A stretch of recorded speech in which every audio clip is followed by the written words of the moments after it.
If you're tired of your digital paintings looking artificial and you would like to bring some warmth and some traditional texture to them, this is the video for you. Hey, what's up guys, Lucas here. I have been a digital painter, concept artist and illustrator for over 10 years.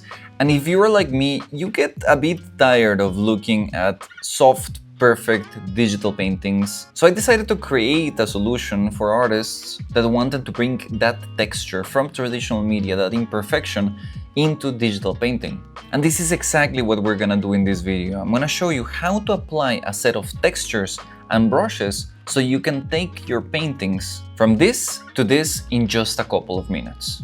We're gonna be dividing this process into 3 different steps. First, I'm gonna show you the files that you are gonna need to be able to create these effects. Second, I'm gonna show you how to install these files into your different softwares. And third, I'm gonna show you exactly how to apply it so that you can replicate the same results that I have right here. This is called the LP Traditionalizer 2.0, and it is a gigantic update on one of my most popular products. It is a set of 10 brushes and 50 textures that you can apply on any type of painting, drawing, sketching, even photography if you would want, to bring all of this imperfection and distress that otherwise is very hard to get in digital. The brushes that come with the pack are specifically for Procreate, Clip Studio and Photoshop, so those are the softwares that I'm going to show you how to use in here and the ones that I recommend to use with the textures.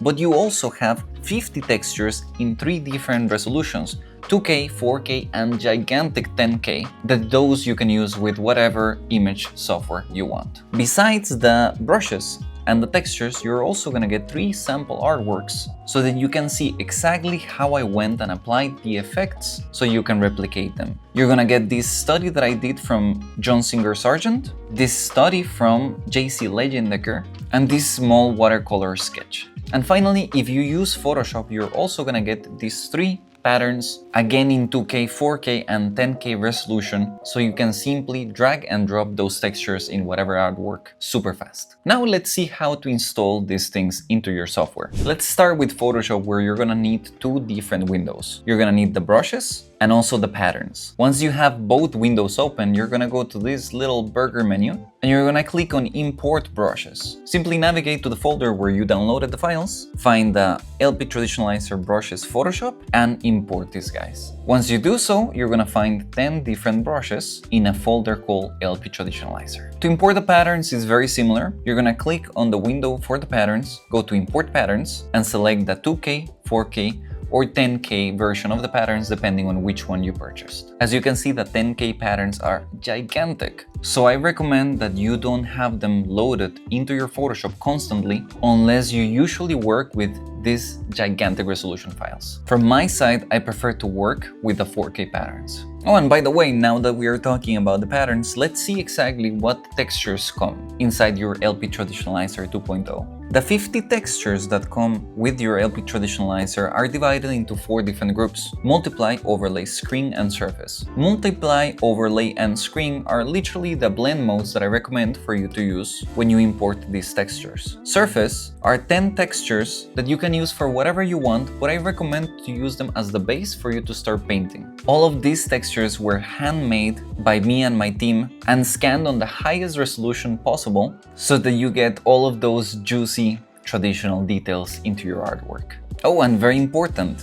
all of them are completely seamless. So once you drop them into your artwork, you can move them, scale them, and even rotate them to fit your artwork exactly like you want. Okay, so let's go now to Clip Studio Paint. Unfortunately, Clip Studio doesn't allow us to give you the patterns directly like Photoshop does. But no problem, creating those patterns for yourself is extremely easy. You're gonna need your textures and Clip Studio Paint open to do so. Let me show you how to do it by importing our first texture. The first thing that you want to do is grab that texture and import it into Clip Studio as an individual file. Now we're going to create the folders where we're going to store those patterns. To do so, go to Window, Material, and open any of these ones. Here in the Material tab is where you're going to store your patterns, brushes, and different things in Clip Studio. To keep things organized, I want you to create a folder for the LP Traditionalizer 2.0. Simply tapping here and rename your folder LP Traditionalizer 2.0. And I recommend that you create more folders for the Multiply screen, overlay, and surface textures. Now let's go and tell Clip Studio Paint that this texture is a seamless pattern. To do so, we're gonna go to Edit, Register Material, and Image. This is gonna open this new texture where we're gonna tap on Use for Paper Texture. Tiling is very important, and we are gonna select the folder we're gonna store this pattern. In my case, LP Traditionalizer 2.0 Multiply. And if you get more than one resolution for the Traditionalizer, so the 2K, 4K, and 10K, I recommend that you divide those two into different folders. Let's click OK, and there you go. Now we have our pattern. Let's go back to this sample artwork and show you why you would want to create these patterns instead of just dragging and dropping those textures. Here we have the naked version of the painting without any of the textures. It is quite a big canvas, 3K by 4K, so using the 4K textures makes sense. Let me go to the multiply and select the same texture that we just imported. I'm gonna drag and drop it inside Clip Studio. Once we have it open as a different file, I'm gonna select it and paste it on top of my portrait. I am now gonna go and select the layer mode and turn it into multiply. And here's the texture over my artwork. Because the texture is bigger than my painting, I don't have to duplicate and reposition it, which is great. But if the texture would be too big and I would have to make it smaller so that it fits my artwork better, I would then have to duplicate this layer, reposition it, and do it several times until I cover my whole artwork. And of course, I would have to be extra careful of not overlapping my textures. This can be quite a hassle. That is why instead, using materials is much more convenient. Simply grab this, drop it onto your canvas, and you're gonna have the same functionality that we had in Photoshop. You can scale it, move it, and rotate it. And once we set it into multiply mode, you're gonna see that it works perfectly. So yes, I definitely recommend that you take the time to transform your textures into materials. To import the brushes in Clip Studio Paint is almost as easy as in Photoshop. You're gonna go to your subtool palette, you're gonna click Import Subtool, you're gonna navigate to the folder with all your files, select the LP Trad Brushes Clip Studio, and import this first one right here. Once you import it, you're gonna find it at the bottom of whatever group you had selected. Grab that guy and bring it up here to create a new group. Alternatively, you can also simply drag and drop your brushes. Select all the brushes that you haven't imported and drop them into your subtool palette. And there you go. After that, you can rename the subtool group whatever you want. I like to use the name of the folder, so LP Traditionalizer 2.0. As for installing and using your files in Procreate, it is extremely easy, although a little bit more inconvenient than in Photoshop or Clip Studio Paint. Installing the brushes is very easy. After you download them directly to your iPad or airdrop them to your iPad, you're gonna find a folder with your brushes for Procreate. Simply tap on them and they're gonna automatically be open inside Procreate. If you look at your brush library, you will see that here are your new LP Traditionalizer brushes, which I already had down here, so I'm just gonna delete this file. And they are as easy to use as in any of the other files.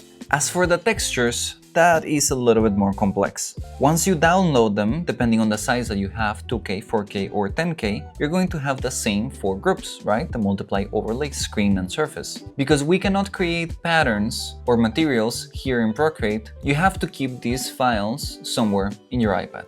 I like to keep them right here inside my files. And once I want to apply them, you open the folder, grab whichever texture you want to apply, drag and drop them inside Procreate. Once you have them in the right place, set them to the right layer mode, in this case multiply, and there you go, it is working. So I guess it is pretty easy if you're using a canvas that is smaller than the size of the textures. But again, the problem comes when you need to resize and duplicate this texture. There is no real easy way of doing it. You will have to come in here, transform it. I recommend activating the snapping. So snapping and magnetics both are gonna make it easy for you to duplicate the texture. Merge both layers, duplicate again, bring it down until again it snaps to the bottom. Merge, and there you go. Now we can finally play with the opacity, move it, mask it, whatever we want. It is not that bad, but it is still a bit more inconvenient than in the other two softwares. Now that you know exactly what comes with your LP Traditionalizer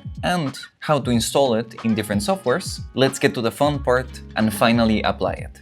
For this demo, I'm going to be using my Millicent Study, based on a painting from John Singer Sargent. This painting is included with your downloads, so if you want to follow along, feel free to do so. The first thing that I like to do personally is drop some of the textures to get kind of like a base for my painting. Let's start with an overlay. Now here in Photoshop, it is very easy to apply. Simply grab one and drop it. Change the layer mode to overlay and see if you like what it is doing to your artwork. Fortunately here it is extremely easy for me to switch and check different textures. All of these first section ones are meant for watercolor and drawing because they are more paper type of texture. But down here we have more painting ones, ranging from textures done with acrylic to oils to gouache, spatula, you name it. I like how this last one, the acrylic brush, is looking, but the scale is way too big, so it looks a bit fake. To change that is very easy. I'm gonna double tap on this pattern and change the scale to, let's say, 30%. Now that is much better. Using the right size for your textures is just as important as using the right texture. Let's create a new layer, and this time I'm gonna apply a screen texture. Let's set this to screen mode, and again change the scale to maybe something like 30%. And now let's cycle through them to find something that matches. I like how this one, the board crackler, it is looking. The problem is that it is a bit too strong. Fortunately, we can just come in here and lower the opacity, but we can also use a brush to hide sections of the texture. What I am doing is painting black on the mask that comes attached to the pattern, and that is going to break the texture and also make it more subtle. Let's create a new layer again, and this time apply a multiply. Set it in the right layer mode and find one that matches. This canvas crack looks interesting, so let's go with it. Again, I'm going to change the scale and maybe reposition the texture so that it fits nicely the rest of the artwork. Great, now with these three textures we have a great base, and actually if you would want it, you can just leave it like that. But let me show you now how I apply these brushes that come also with the pack. What I'm gonna do is lower the opacity of these other textures just a tiny bit, because I don't want the effect to be too overwhelming. The key to applying these textures is applying them in layers so that each time that you make them, they feel unique. So I'm gonna create a new layer and I'm gonna apply those brushes in the order in which they come inside your pack. So I'm gonna start with this one with the noise and go all the way down to this final one that is the varnish. That noise texture, just like the name suggests, is just a very fine noise that you can apply,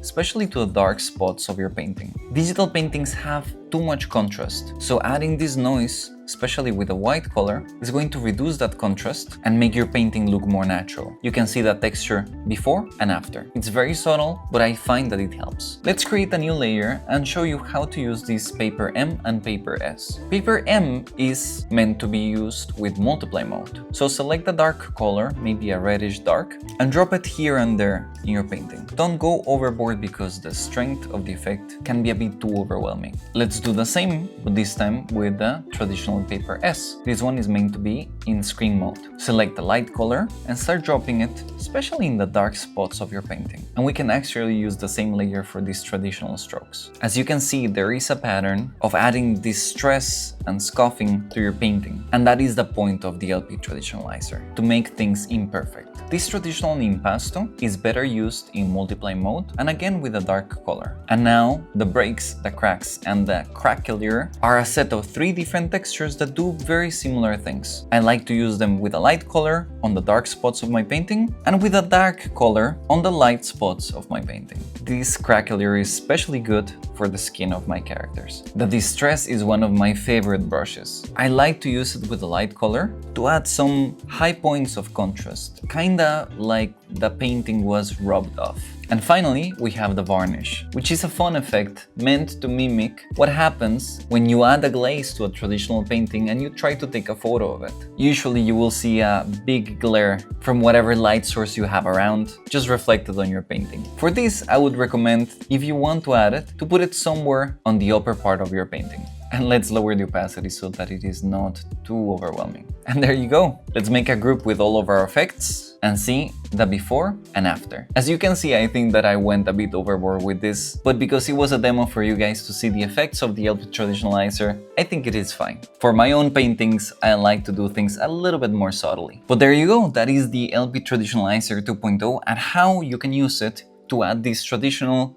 warmth and richness to your digital paintings. If you want to get the brushes, the textures, the patterns, and the sample artworks, simply check the link down in the description. Find the resolution that is right for your needs and start traditionalizing. Oh, and of course, if you're looking for some good painting brushes, this Sargent study right here and this Leyendecker study also were done with my LP painting brush pack, which again, it is available for Photoshop, Clip Studio Paint, and Procreate. With that said, I hope that this helped, and I'll see you guys on the next video. Bye!